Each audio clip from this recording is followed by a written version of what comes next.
روسیا راگەاند خستنە خوارە باڵەفرێژاریە تورکیا بە پێشهاتێکە زۆر مەترسیدارە ئەردوغان جدا قەزە جڤینێکە بلەس یا جڤاتە و لە کاریانەتەوە تورکیا دکێ.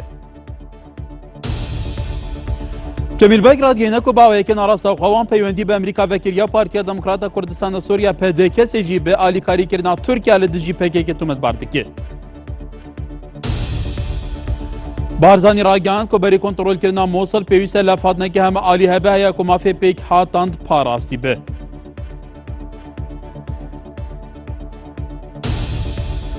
کەنەدا رادگەینە کو بەریا سەرێ ساڵێ وڵاتێوی 25,000 ئاوارên سووری وەردەگرێ.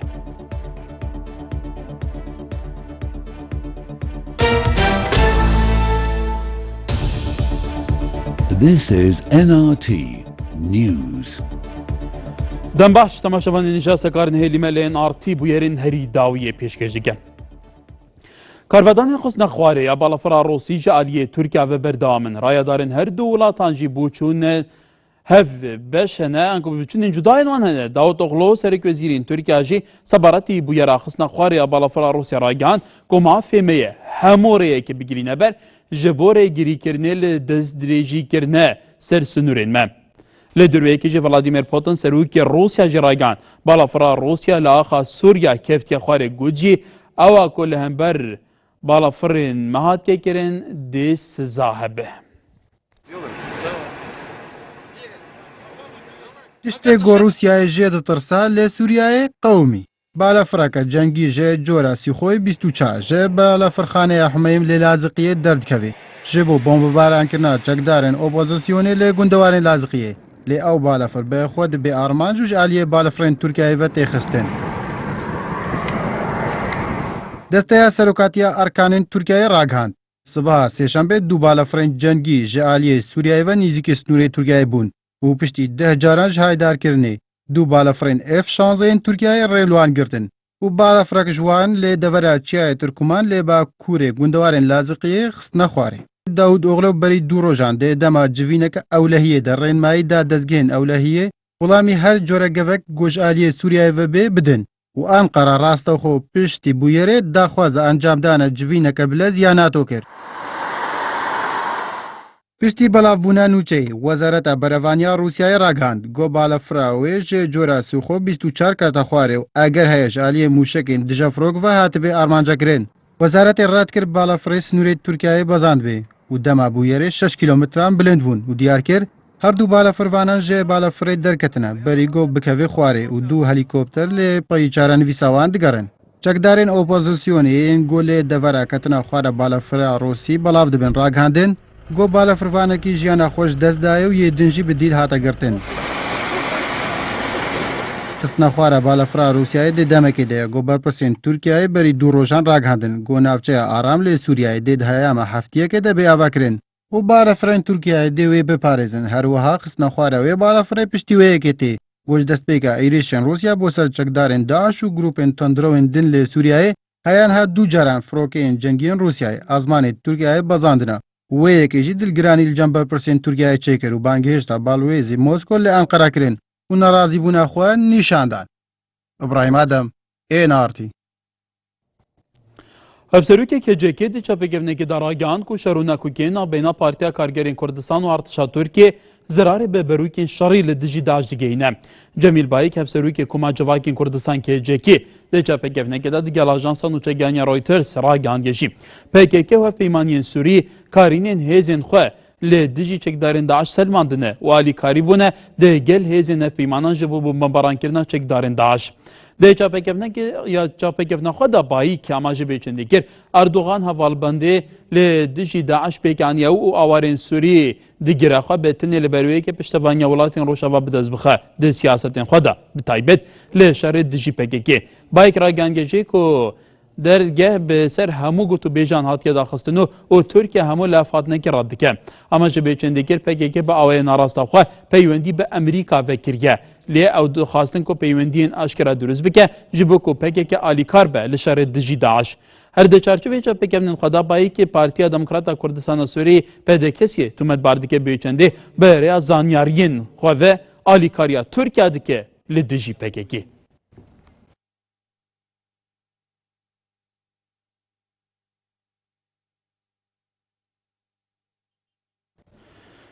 Pêşbê tevgera goran û yêketiya Niştimaniya Kurdistanê bicivin û gotûbêja pêşniyarên yêketiyê bikin ji bo asayîkirina rewşa Herêma Kurdistanê. Di niha jî de Mekteba Siyasiya Partî ji bo gotûbêjkirina pêşniyarên yêketiyê di civînê de ye. Sadî Ehmed Pîr endamê Mekteba Siyasiya Yêketiyê bu NRT ragihan ku sibêşan de yêketiyê seredana tevgera goran dike gotûbêjan li ser rewşa Herêmê dike. Lê gorzaneriyan civîna goran û yêketiyê bi gotûbêjkirin û wergirtina re'ya goran e. Li ser evan pêşniyarên ku yêketî bu çareserkirina rewşa nihayê Herêmê berevkirine. Her li gorî zangeriyên NRT, Mekteba Siyasiya Partî bi Serokatiya Barzanî de civînê daye û gotûbêjan li ser pêşniyarên yêketiyê dikin ji bo asayîkirina rewşa Herêmê. Yekşembiya derbasbûyî şandeke yêketiyê de gel partî da civiye û çend pêşniyarek pêşkêşkirin ji bo çareserkirina arîşên Herêmê yek ji pêşniyaran yêketiyê daxwaz kiriye Serokê Parlemanî Wezîrên Goran vegerine ser karên xwe.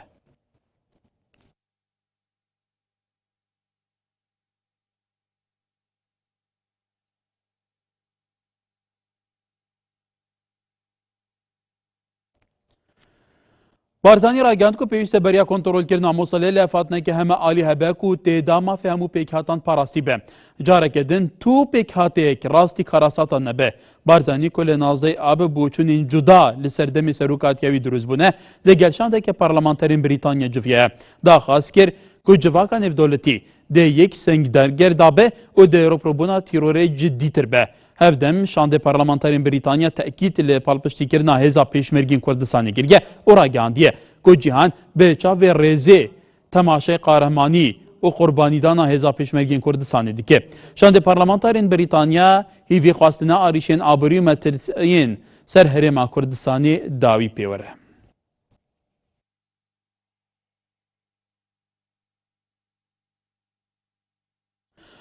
Wezareta Pêşmerge ragihand ku heya niha û bi tû awayekê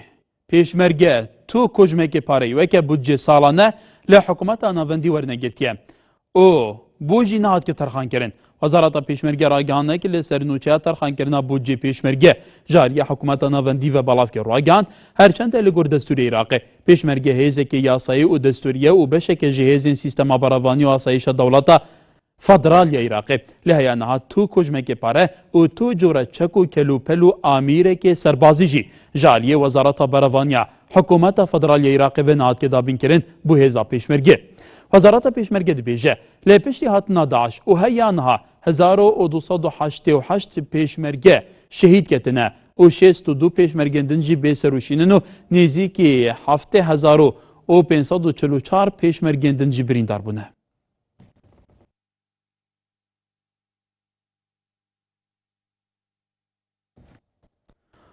Rojên çarşembî û pênşembî wê mûçê Wezareta Saxlemiyê bête dabeşkirin. De ragihaneke da Wezareta Darayî û Aboriya Hikûmeta Herêma Kurdistanê ragihandiye ku di berdamiya dabeşkirina mûçe de Wezareta Darayî û Aborî wê rojên çarşembî û pênşembî 25 û 26 veyvê mûçê heyva apiya Wezareta Saxlemiyê dabeş bike. Dabeşkirina mûçê meha apiya Wezareta Saxlemiyê beriya dabeşkirina mûçê Wezareta Perwerdê, Wezareta Pêşmerge û hêzên zêrevanî û civata asayişê û dezgehê giştî asayişa Herêma Kurdistanê tê.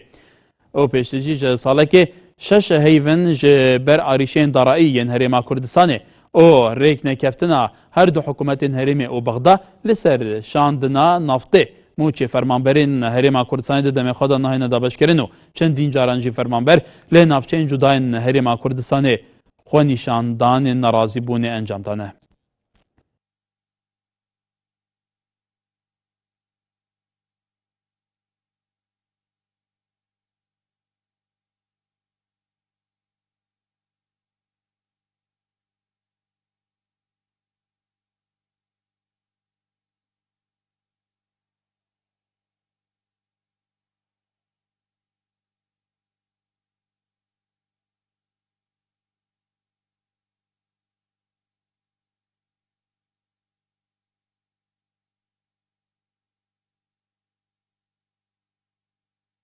Belê temaşevanên nîca mihare herî germ mijara herî germ nihaya mêdgehên cîhanê bi taybetî li vê deverê xistina xwariya balafira Rûsya ji aliyê artişa Tirkiye ve. Bêguman karvedanên cuda ne. Karvedan jî berdamin ya herî dawiyê Recep Tayyip Erdogan Serokkomarê Tirkiye daxwaza civînekê bilis ya civata welekariyê Netewya Tirkiye dike ji bilî ku Davutoglu jî Serokvezîrên Tirkiye daxwaza civînekê bilis ya NATO kiribû li Bruxelles ya paytexta Belçîka. Gelo pêşhat de berevkî ve çin derencam çawa têne meyzandin.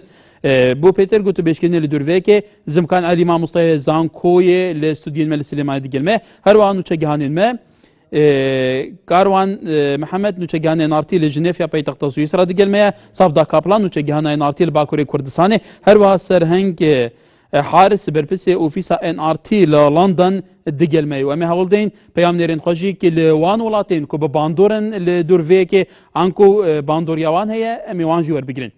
Belê em ê lê destpêkê biçîne layê Sevda Kaplan nûçegihana me li Bakurê Kurdistanê. Sevda dem baş e. Gelo li Tirkiye çawa ev pêşhata tê te meyzandin. Raya giştiya Tirkiye çi boçûn heye?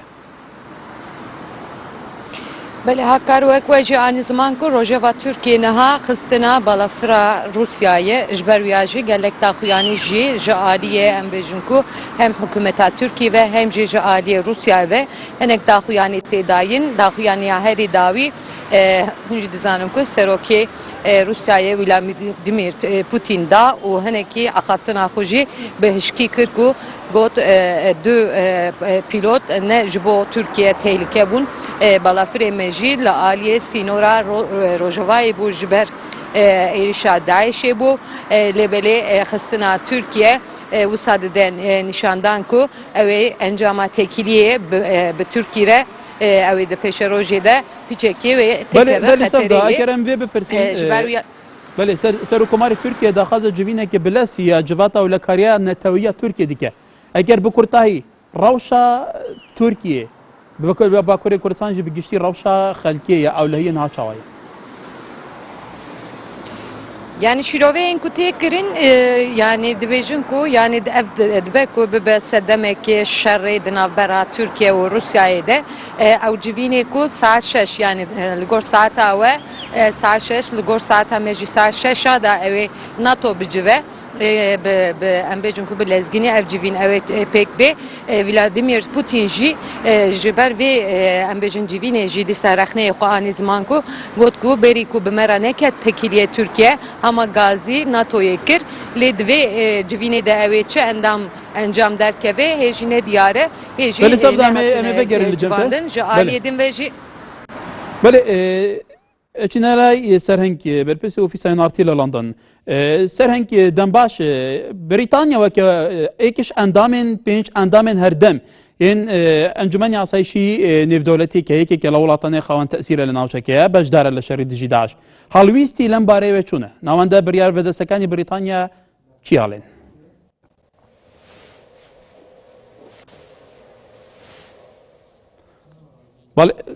بله دیاره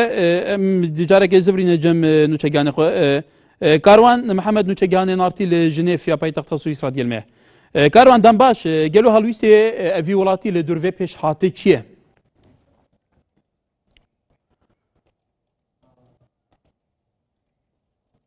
شاری جنیف کوبینوکان پیوسته به مافی مرو دوستەکانی مافی مرۆڤ لە ڕۆژهەڵاتی ناوەڕاست و ئاسیا و ئەفریقا زیاتر ئەو دۆسیانە خراوەتە دەر باسی لێکۆڵینەوە لە بەیانی ئەمڕۆ کاتژمێردا لە بارگای نەتەوەیەکگرتوەکان لە شاری جنێف کۆنگرەی هەشتەمی سەرمەنەفەتی ئاینیەکان دەستی لە کارەکانی خۆی کرد سەرەتا سەرۆکی ئەنجومەنی مافی مرۆڤ بەوتێ ئاماژەی بە پێشکەکانی مافی مرۆڤ کرد دواتر ڕێگە درا بە وڵاتان و ڕێکخراوەکانی کۆمەڵگەی دەنیکەوتەکانیان پێشکەش بکەن دوانیەوە ڕۆژ دوای پشت و داری کرد دۆستەکان هاتنەوە بەرباسی لێکۆڵینەوە وڵاتانی ئەفریقا زیاتر دوانیەوە ڕۆژیان کرد لە کاتی پێشکەشکردنی وتەکان لەلایەن وڵاتانی ئەفریقاوە کۆمەڵێک کێشە دروست بوو ڕێکخراوەکانی کۆمەڵگەی مەدەنی ڕێگەیان نەدەدا وڵاتەکانیان وتەکانیان پێشکەش بکەن و تۆمەتباریان نەکردن بە پێشەلکاری زەخی مافەکانی مرۆڤ بێ ناچارە بکرێتی ئەنجومەن ناچارە بکەوێتە بە وڵاتان ببرێت و کۆتایی بە فەکانیان بهێنێت بەڵێ گەرین وڵات بەڵێ سەرنگێکە گوێ لەم ئێمە بێ لە بریتانیا چۆن باس لەو ڕەوشە پەیوەندەکانی نێوان تورکیا ڕوسیا لە ئێستادا بە تایبەتی دوای خستنە خاڕەوەی فڕۆکەی ڕوسی لەلایەن سوپای تورکیاوە ئەکرێ بەڵێ هەکار هێشتا بەریتانیا بە فەرمی کاردانەوە یاخود هیچ بانگازێکی لەم بارەیە و بڵاو نەکرێتەوە بەڵام ئەوەی کە باس کرا ئەمڕۆ وەزیری دەرەوە فلیپ هامۆند باسی لەوە کرد کە ئەمە ڕووداوێکی پڕمەترسیە وەروە باس لەوە کرد کە تورکیا هەماهەنگێکی یاخۆت لایەنێکی گرنگە لە هەم هاوکارێکی گرنگی بەریتانیا و یەکێتی ئەوروپا هەم لایەنێکی گرنگە لە چارەسەرکردنی کێشەی دژی داعش و هەروەها کێشەی قەیرانی پەنابەراندا بۆ ئەوروپا واتە بەریتانیا وەک پێگە یاخود بە چای بایەخەوە تەماشای ڕۆی تورکیا دەکات و دەبێ ئەوش بزانین کە ئەمە پەیوەندی بەوە هەیە کە پەیوەندی نێوان رووسیا و بەریتانیا لە ڕووی دیبلۆماسیەوە باش نییە بەڵام دەبێ ئەوش بزانین کە رووسیا کاردانەوەی رووسیا زۆر تون بۆ لە ئێستا دەوەک باس کراوە کە سەرۆک وەزیری دەرەوەی رووسیا بڕیار بوو سبەینە سەردانی تورکیا بکە ئەو سەردانەی کانسڵ کرد یاخۆ ڕەت کردەوە لە لایەکی دیکە باسی لەوە کرد داوای لە هاوڵاتیانی رووسی کرد کە سەردانی تورکیا نەکەن لە بەرەوەی مەترسی هەڕەشەی تیرۆر لەسەر هاوڵاتیانی رووسی لە تورکیادا بەرزە بە پێی وتەکانی وەزیری دەرەوەی رووسیاڕوە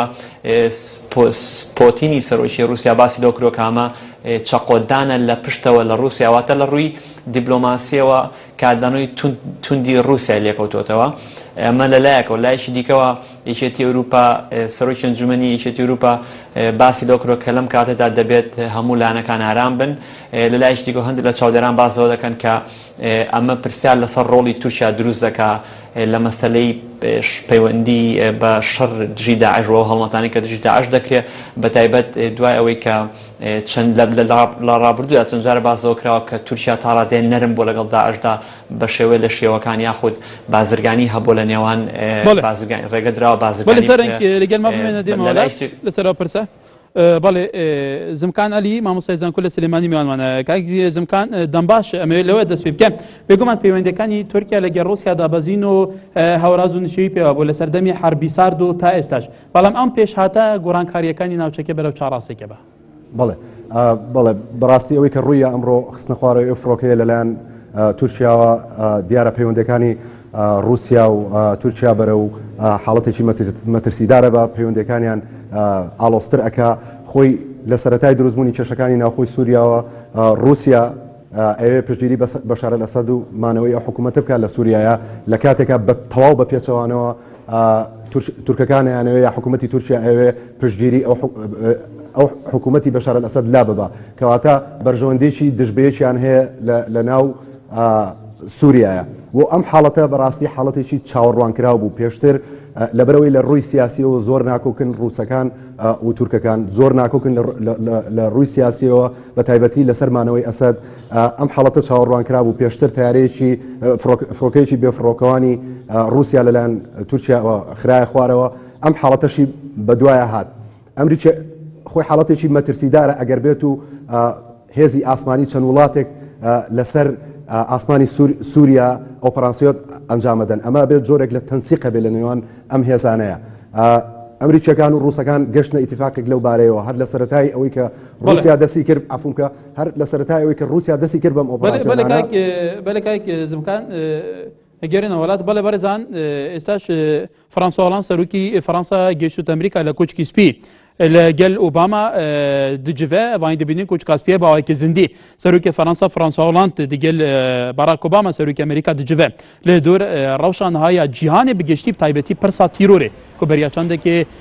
فەرەنسا ڕاستیان تێریشێن تیرۆری بۆ و پشتی چندێکدن ئەوێ بریارە و کنگرەیەکی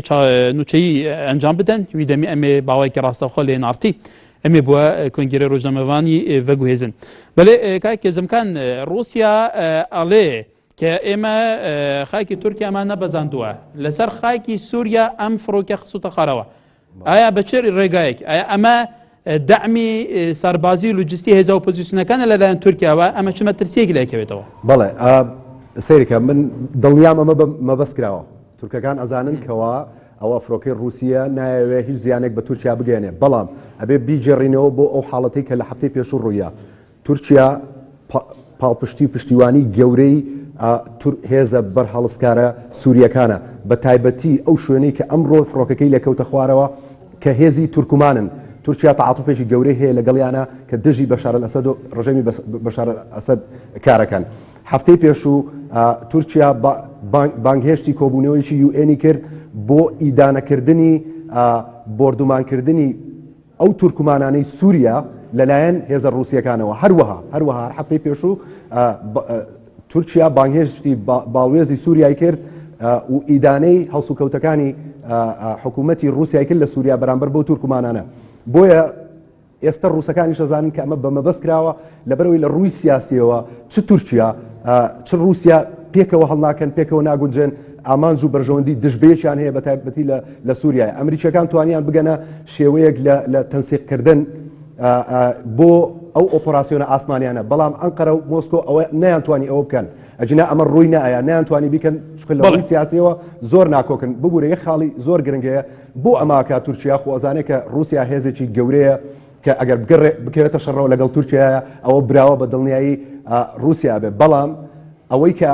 پاڵ بە تورکیاوانی ئەمە بکە ئەوەیە کە ئەندامی حلفی ناتۆیە هاوپەیمانی ناتۆیە مادەی 5 لە هاوپەیمانی ناتۆ لە بڕگەی 5 لە هاوپەیمانێتێکە ئەڵێ هەر هێرشێک بۆ سەر هەریەکێک لە ئەندامەکانمان ئەوە هێرشە بۆ سەر هەرمومان کەواتە تورکیا پشتقایمە بەوەی کەەوە ئەگەر هێرشیش بکاتە سەر فڕۆکەیەکی رووسیا ئەوە رووسیا نایەوێت لەگەڵ تورکیا بجەنجێت چکە ئەو کاتا بێ بجەنجێ لەگەڵ ئەندامەکانی حلفی ناتۆیە بەڵام ئێستا بێ چاوەڕێکم زین حلفی ناتۆ کە لە کۆبوونەوەکیانە بە شێوێک باس لەو حاڵەتاکەن یاگەنە بەڵێ کاک زمکانەگەرینەوە بەلێ سەبدا سەرۆکی وەزیری تورکیا دەبێژە کە پێویستە هێزین پێتر یەن تورکیا بۆ سەر سنوور یەن سووریک و هەموو دەڤەرێن ڕۆژاوای کوردستانیە بێنەشاندن و بەحسێ دەڤەرە ئەولاژی تێتەگەرن گەلو لەسەر ڤیاسی نهارا شەوایە يعني سەرۆک وەزیری تورکیا بەری نەهاژیە یانی ji bo em bêjin ku parastin û ewlehiya ji bo sînora xwe gotibû ku heger kesê ku yani sînora ezmanê ya jî sînora erdnîgariya me heger ku tehlike bike em ê wê demê êrîş bibin ser wan hûn jî dizanin ku ev îro yani ser sibê bi xistina balafira Rûsyayê piştî wiya jî du teyyareyên ku dîsa aîdê Rûsyayê li ser sînora Rojavayê em bêjin ku dîsa yek hatiye xistin lê xistina ne bi destê Tirkiye lê Türkmenên ku li aliyê Sûrî ve hatine em bêjin ku xistin lê serokê fermandarê tîma Sûrî dibêje ku ev du pilotên ku li hewayê ji balafirê xwe avêtine erdê li hewayê wan jî kuştine helbet ji aliyê Türkmena ve yani hêzên Türkmenên ku li ser Rojavayê Tirkî ve tê gotin ku yani em amadenin ku yani sînora aliye Hatay em biparêzin ji ber wiya jî me wek tehlikekek dît û me ew du pilot kuştin. بەێ سەرنگ بریتانیا ڕووی لە بووە بە تایبەتی لە شەڕی جیهانی یەکەم و دوام لەسەر دیزاینکردنی ئەم ناوچەیە ئێستا شڕۆلی هەیە لەم ناوچەیە ئایا چاپەمەنی بریتانیا ئەوانەی کە تحلیلی سیاست و تحلیلی ڕەوشی بریتانیا هەڵویستی دەرەوەی بریتانیاکەن چی ئاڵێن لەم بارەیەوە لەم پێشاتە بەڵێ دیارە بەریتانیا بە شێوەیەکی گشتی پەیوەندی باش نییە لەگەڵ رووسیا بە تایبەت لە دوای مەسەلەی کریمیا لە دوای مەسەلەی ئۆکرانیا بە گشتی پەیوەندیشی ئالۆز و سارد هەیە لە نێوانیاندا وەروەها ئەم ساڵ بودجەی نوێی 5 سای داهاتووی بەریتانیادا بازەوە کراوە کە هەڕەشەی نوێی بۆ سەر ئاسایشی بەریتانیا دوو جمگە یاخود دوو جەمسەری نوێی تێدا یەکیان مەسەلەی تیرۆرە ئەویان مەسەلەی رووسایە واتە رووسیا وەکو مەترسیە تەماشا دەکرێت لایشی دیکەوە تورکیا وەکو هاوبەشێک یاخود هاوپەیمانێکی نزیک سیر دەکرێت واتە ئەمە بۆ بەریتانیا بە شێوەیە تەماشا دەکرێت کە هەڕەشەی رووسایە بۆ سەر بەرژەوەندەکانی وڵاتانی یەکێتی ئەوروپا بەڵام بێگومان ئەوروپا لە ئێستادا لە کۆمەڵە قەیراندایە کە نایەوێت زیاتر قەیرانەکانیان ئالۆزکە پێهێندێک لە چاودێران پێیان وایە کە رووسیاش نایەوێت لە چەندین لاوە هەم شەڕی دیبلۆماسی خۆی جەنگی دیبلۆماسی خۆی و جەنگی دیکە ئەنجامدا لایشی دیکە دەبێت بزانین کە مەسەلەی چارەسەرکردنی سووریا رووسیا کلیلێکی گرنگێتی چاودێران وان تەماشای ئەمە دەکەن کە دەبێت رووسیا هاوپەیمان بەلایەنێکی گرنگ سیر بکەن بۆی کە بتوانن رووسیا لە سووریا چارەسەری سیاسی سووریا بدۆزنەوە وەروە ئەو قەیرانەی کە ئێستا لە ئەوروپایە مەسەلەی تیرۆر و مەسەلەی کۆچی بە کۆمەڵی هاوڵاتیان کۆتایی پێبێن واتە نایانەوێت بەڵێ کاک زمکان وەکو تووشتی تورکیا یەکێک لە ئەندامە گرنگەکانی حلفی ناتۆ لەمان کاتدا رووسیا شێکێک لە ئەندامانی هەمیشەیی ئەنجومەنی یاسایشی نێودەوڵەتیەکێک لە وڵاتە زەلێزەکان لە ناوچەکەشە نفوسی خۆی هەیە بەم شێوەیە تەعاملکردنیان لەگەڵ یەکتر کە ڤلادیمیر پوتین ئەڵێ بەرسیوێکی تون دەبێت ئەمە ڕاوشەکە و چارەنووسی شەڕی داعش بەرەو چیە بە لە ناوچەکە؟ بەڵێ سیرکە ئەمە بۆ خۆی لێدانێکی گەورە بوو لە ئەگەری دروستبوونی هاوپەیمانێتیەک لە نێوان ڕووسەکان لەلایەک و هێزە ئەوروپی و ئەمریکیەکان لەلایەکی تر بۆ ڕوبەڕووبوونەوەی داعش بە تایبەتی لە دوای ڕووداوەکانی پاریسەوە لە دوای ئەو ڕووداوانەوە لێک نزیکبوونەوەیەک هەست پێکرا لە نێوان رووسیا لەلایەک و ئەمریکیەکان و ئەندامانی حلفی ناتۆ لەلایەکی تر بۆ دۆزینەوەی چارەسەرێک بۆ کێشەی سووریا و هەروەها بۆ کۆنتترۆلکردنی ئەو ناوچانەی بۆ کۆنتترۆلکردنی هێز و توانای داعش بەڵام بەداخەوە ئەم کێشەی کە ئەمڕۆ ڕوویە ئاڵۆزیەک دروستەکە بۆ دروستبوونی ئەو جۆرە لە هاوپەیمانە بەڵێ ڕاستە هەریەکەیان لە یەکێک تورکیا لە حلفی نایتۆیە ئەندامێکی سەرەکیە ڕووسەکان ئەندامی مەجلسی ئەمن من لەو باوەڕیانیم ئەمە بێتە هۆی شەڕێکی گەورە لە شەڕێکی عسکەری بەڵێ لە ڕوویەکی ترەوە ئەو فڕەهێزیی لە ناو سووریا هەیە هێزی سووریا دموکرات هەیە کە کوردەکانی شتیا بەشدارە ناو هێزەکانی تر بە ناو نیشانی زۆر هەیە داعشیش هەیە بەم شێوەیە هەر لایەنێک تەعامل لەگەڵ هێزێکێکە لەسەر ئارد ڕاوشی سووریا بەرەو چێ بە ئەو فڕەجەپەیە بەڵێ یەکێک لەو کێشە گەورانەی کە تا ئێستا کۆمەلگای نێودەوڵەتی یا هێزە سەرچیەکان نەگەشتون بە چارەسەرێک بۆ سووریا ئەوەیە کە کێشەی سووریا تەنها پرسێکی دەرەکی نییە بەڵکو پرسێکی ناوخۆییە تا ئێستا بەدیلێک نەدۆزراوەتەوە بۆ ڕژێمی بەشار ئەسەد چ لەلایەن ئەمریکیەکانەوە کە قیادەی حربەکەکەن دژی داعش چ لەلایەن ڕووسەکانەوە هێشتا بەدیل نییە لەبەرەوەی کە هێزی بەربڵاون هەریەکان بۆ لایەک شەڕەکە بۆ نمونە ئەوەی کە ئەمڕۆ ڕوویە کێشەکە ناوخۆیی بوو لە سەرچاوەکەی ناوخۆییە تورکیا یارمەتی هێزە تورکمانەکان و هێزەکانی تری بەرهەڵسکاری بەشار ئەسەدایە لە کاتێکا رووسیا یارمەتی بەشار ئەسەدایە دژی ئەو هێزانە بۆیە ئەرزەی مشتەرەک نییە زەمینەی هاوبەش نییە نە لە ناوخۆی تورکیا نە لەسەر ئاستی ئیقلیمی و نێودەوڵەتی ئەوەی کە لە فەڕەنسا ڕوویە ئەکرا هەموو هێزەکانی جیهانی کۆکردایەتەوە دژی تێرۆریزم چونکە بەڕاستی ئەوەی کە ڕوویە لە فەڕەنسا مەترسیە بۆ ڕووسەکان بۆ ئەمریکیەکان بۆ ئەوروپیەکان تەنانەت بۆ تورکیاش ئەگەر بزان و بەرژەوەندی نەتەوەی خۆیان لە بەرچاو بگرن بەڵام بەداخەوە ئەوەی کە ئەمڕۆ ڕوویە زلێزەکانی جیان لە یەک دوورەخاتەوە هێزەکان لە یەک دوورەخاتەوە و کێشەکانیش قوڵترەکاتەوە بڵێ ئێستاش بەرزانە چینە لای سەرکەوت شەمسەدین بەرپرسی ئۆفیسی نارتی لە واشنگتن کە ئێستا لە بەردەم کۆچکی سپی ئەمریکا لە واشنگتن لە گەلمانە سەرکەوت دەمباش ئێستا چیە گوزارێ زانیاریەکان بە تایبەت لەسەر کۆبوونەوەی ئۆڵاند و ئۆباما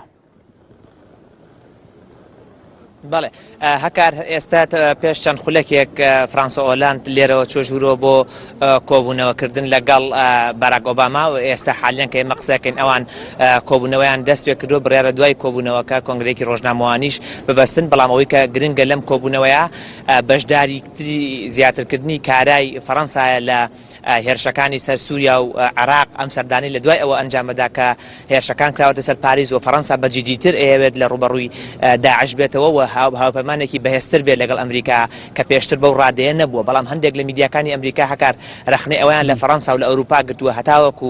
بۆمبێک پیان نەتەقێتەوە ئەوان بەخەبەر نایان هەتاوەکو مەترسیەکە نەگاتە بەردرگاکەیان ئەوان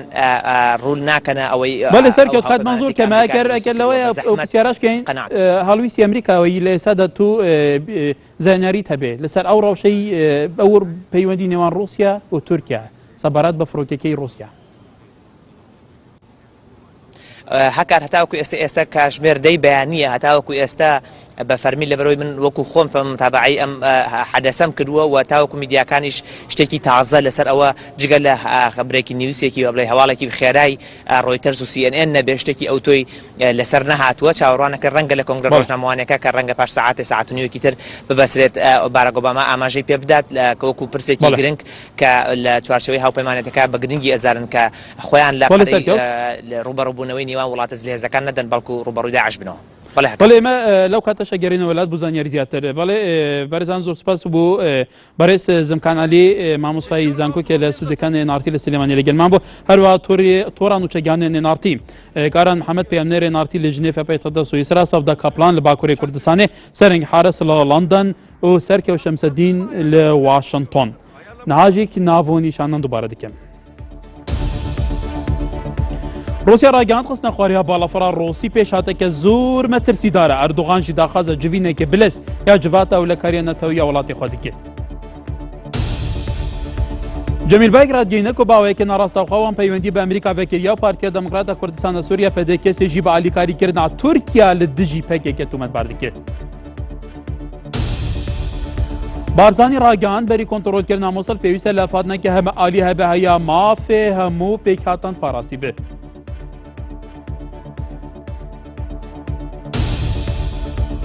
کەنەدا ڕادگەینە و بەریە سەرێ ساڵێ ئەف وڵاتە 25,000 ئاوەرێن سووری وەردەگرێت